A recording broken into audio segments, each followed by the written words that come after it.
On August 26, 1863, during the American Civil War, the Battle of White Sulphur Springs occurred in Greenbrier County, West Virginia.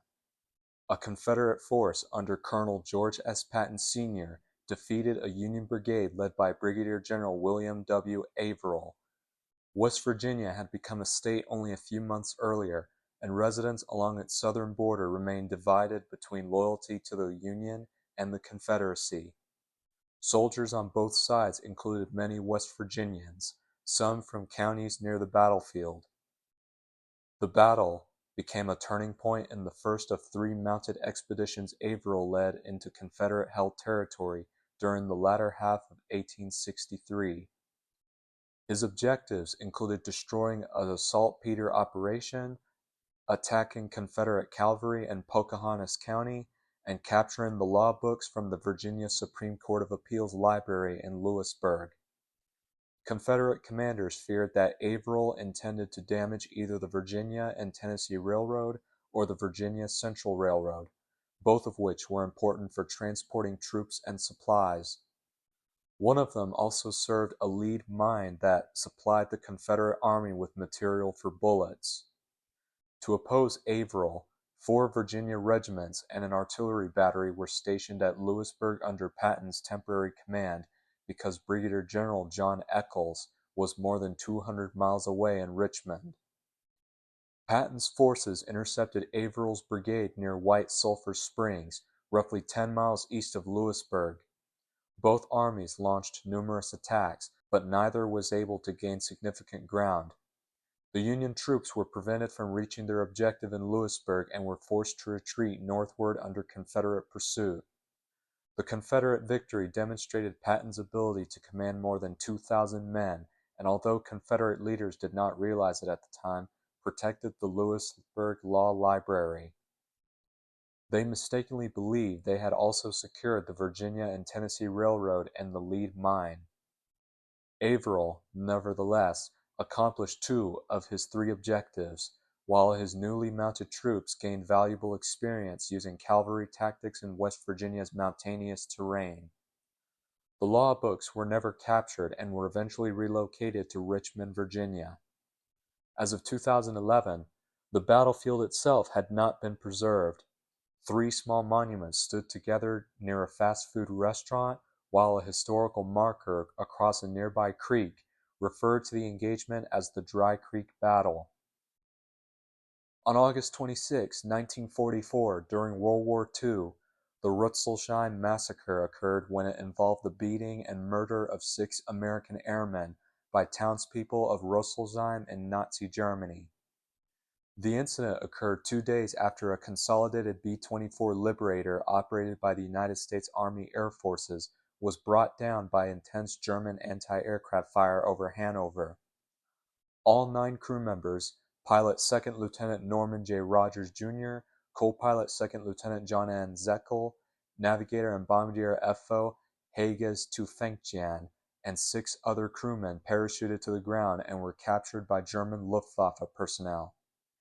Because bombing the previous night had severely damaged the railway tracks, the Germans could not immediately transport the captured airmen to a prisoner of war camp.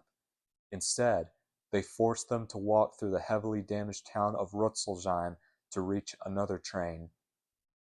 Residents, already furious over the destruction caused by a Canadian bombing raid the previous night against the Opel automobile factory, which was producing aircraft components during the war, attacked the American airmen as they passed through the town. Using rocks, hammers, sticks, and shovels, the townspeople murdered 6 of the 9 crew members. On August 26, 1972, the 1972 Summer Olympics opened in Munich, West Germany. It was the second Summer Olympics hosted in Germany, following the 1936 Games in Berlin, which were held during the Nazi era. At the time, Germany became only the 2nd country after the United States to have 2 different cities host the Summer Olympics. The Games were opened by the President of West Germany, Gustav Heinemann, and the Olympic cauldron was lit by Gunther Zahn. The West German government hoped the Munich Olympics would present an image of a democratic, peaceful, and optimistic Germany to the world. This goal was reflected in the game's official motto, Die heiteren Spiele, or the Cheerful Games. The Olympic logo, designed by Otto Eicher, featured a blue solar symbol known as the bright sun. Hostesses wore sky blue dirndls to highlight Bavarian cultural traditions, while the Dachshund named Waldi became the first official named Olympic mascot. The Olympic fanfare was composed by Herbert Rebane, and the Soviet Union won the most gold medals as well as the highest overall medal total. The Olympic Park was developed according to plans by architect Frei Otto and became an important Munich landmark after the Games. Architect Günther Benisch designed several of the competition venues, including the Olympic Swimming Hall, and Olympic Stadium, along with an Olympic Village located near the park. The venues featured a groundbreaking design with sweeping acrylic glass roofs supported by metal cables, a construction technique used on such a large scale for the first time. However, the Games were overshadowed during their second week by the Munich massacre. 11 members of the Israeli Olympic delegation and one West German police officer were murdered after members of the so-called Palestinian terrorist group Black September took Israeli athletes and coaches hostage. On August 26, 2003, Colgan Air Flight 9446, a Beechcraft 1900D from Barnstable Municipal Airport, Hyannis, Massachusetts to Albany International Airport, Albany, New York, crashed into the water 300 feet offshore from Yarmouth, Massachusetts shortly after taking off. Both pilots, Captain Scott Nabe, 39, who had 2,891 flight hours, including 1,364 on the Beechcraft, and First Officer Stephen Dean, 38, who had 2,489 hours and 689 on the Beechcraft, were killed instantly. On August 26, 2021, as part of the Islamic State Taliban conflict, the 2021 Kabul airlift, and the War on Terror, a suicide bombing took place at Hamid Karzai International Airport in Kabul, Afghanistan, at 1750 local time during the evacuation from Afghanistan. At least 182 people were murdered in the attack, including 169 Afghan civilians and 13 U.S. service members. These were the first American military deaths in Afghanistan since February 2020. ISIS-K claimed responsibility for the attack. One day later, the United States carried out a drone strike in Nangarhar province that U.S. Central Command said targeted 3 suspected ISIS-K terrorists. 2 days later, the U.S. conducted another drone strike in Kabul against a vehicle believed to be carrying ISIS-K terrorists. The vehicle actually contained an Afghan aid worker, and the strike killed 10 Afghan civilians, including 7 children. In 2023, Taliban security forces were believed to have killed the unidentified terrorist leader of the ISIS-K cell responsible for organizing the attack.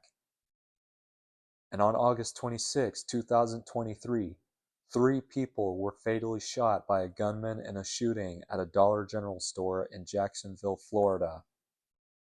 Authorities identified 21-year-old Ryan Christopher Palmater as the gunman. Palmater later barricaded himself in an office and committed suicide. The incident was described as a racially motivated terrorist attack and was investigated as a potential hate crime. This is my first appearance on my historical milestone video since August 6, and I apologize for the delay, but my wireless microphone tool that plugs up to my phone, which powers up my wireless microphone here, is lost, and I had to order it from Amazon. So I'm so sorry for the delay, and I hope you all understand. Well, that's all of the historical events I have for today. If you like what you hear, don't forget to leave a comment down below and subscribe. This is Stephen Luke, and it's good to see you all, and I'll see you next time for another historical update.